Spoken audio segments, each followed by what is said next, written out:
9 things I don't buy. And if you use these same 9 simple cuts, I promise you'll save more this year than you did last year, without cutting your lifestyle. Saving money isn't always about earning more.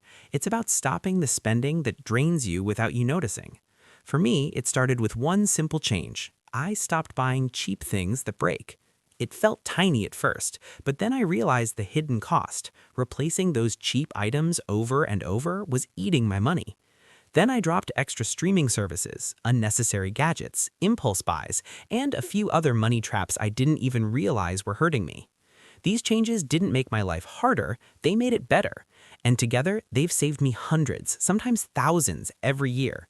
Today, I'm sharing all 9 things I stopped buying and exactly how each one protects my wallet. 1. Fancy coffee subscriptions. It might seem small, just 1 cup a day, but over time it adds up. Instead of saving or investing that money, you're literally pouring it down the drain. In fact, in 2025, Americans are expected to spend around $934 million on coffee subscriptions. That's fancy or specialty coffee delivered right to their doors.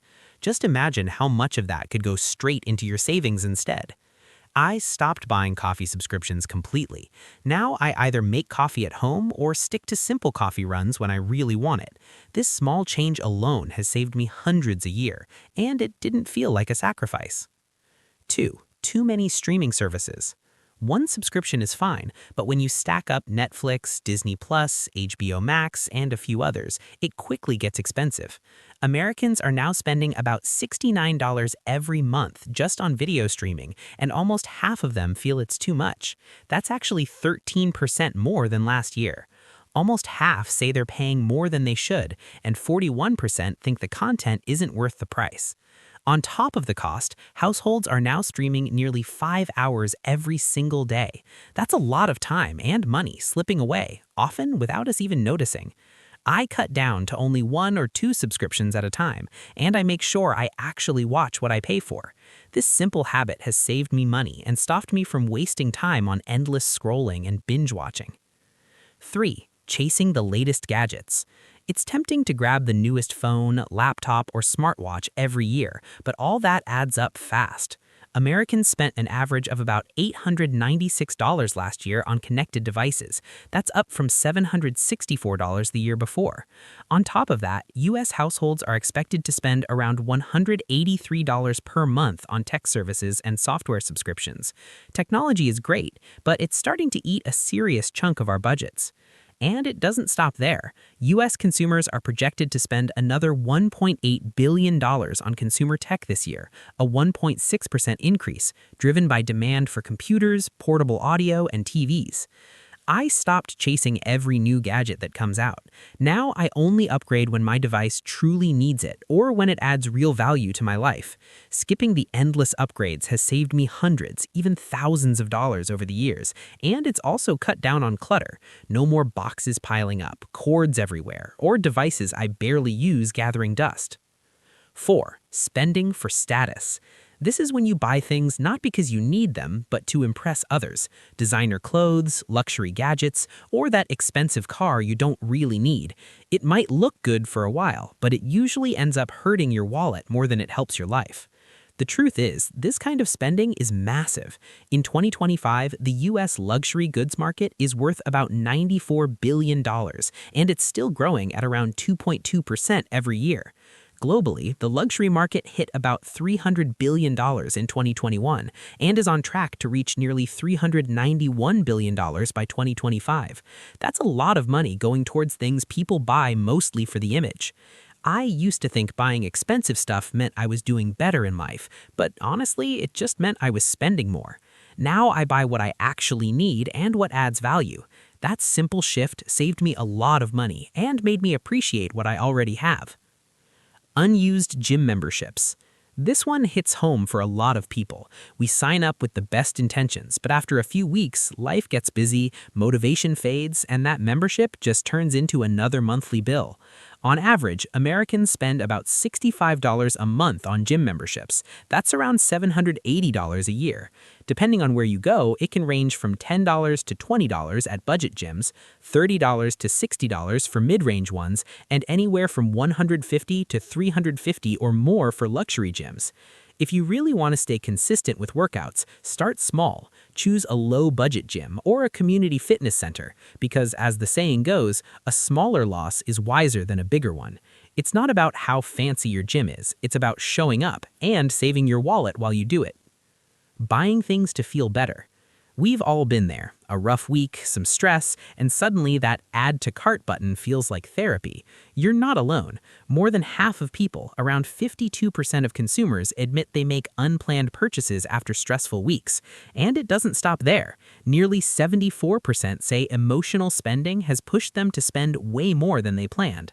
In fact, Americans are projected to spend over $1 trillion just on holiday shopping in November and December 2025. That's a jump of about 4% from last year. And let's be real, not all that spending is about joy. A lot of it is about filling a feeling. The truth is, retail therapy doesn't heal anything. It just hides the problem behind another delivery box. Real comfort comes from fixing what made you feel off in the first place. Once you get that, you start buying less and living more. Overloaded kitchen tools. At one point, I thought I needed every gadget TikTok showed me. The latest blender, the fancy air fryer, and that rice cooker I swore I would use every day. But let's be honest, most of them ended up collecting dust on the counter. And I'm not the only one. Around 68% of Americans are planning to buy a kitchen appliance this year, with air fryers topping the list at 29%, followed by toaster ovens, blenders, and rice cookers. It's like we're all trying to buy our way to becoming better cooks, when in reality, we just need the basics and consistency. The truth is, you don't need 5 gadgets to make a meal taste good. You just need to actually cook. The fewer things you buy, the more space and peace you create in your kitchen and your wallet. Perfectionist furniture buys. I used to think my home had to look like those perfect Pinterest setups, matching sofas, side tables, and rugs straight out of a showroom. But chasing that perfect look costs way more than it should. Americans spent about $190 billion on furniture this year, and that number is only going up, projected to hit around $250 billion by 2033. Most of it comes from people trying to keep up with new home trends, renovations, or just the endless scroll of online stores. But here's what I learned. A cozy home doesn't need to be perfect, it just needs to feel lived in. You don't need to replace good furniture because it's not trending on Instagram. I stopped buying just to match a picture and instead started appreciating what I already have. The result? My home feels more personal, more real, and a lot lighter on my wallet. Cheap stuff that breaks.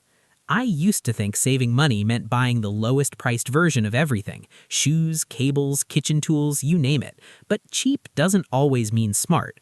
Most of that stuff fell apart, and I ended up buying it again and again. In fact, the U.S. appliance repair market is expected to generate around $7 billion in 2025.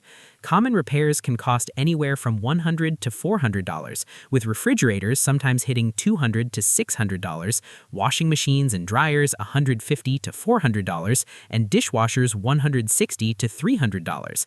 That's a lot of money wasted on stuff you thought you were saving on. I realized it's better to spend a little more upfront on quality items that last. Not only do they save money in the long run, but they also save you from the hassle, frustration, and constant repairs of cheap, disposable products. And that's my full list, 9 things I don't buy anymore, and how each choice has saved me hundreds, even thousands, without feeling like I'm missing out. From cutting out cheap stuff that breaks, to skipping extra streaming services, chasing every gadget, or buying for status, it's all about making smarter choices that protect your wallet. The key takeaway? Small, intentional changes add up over time.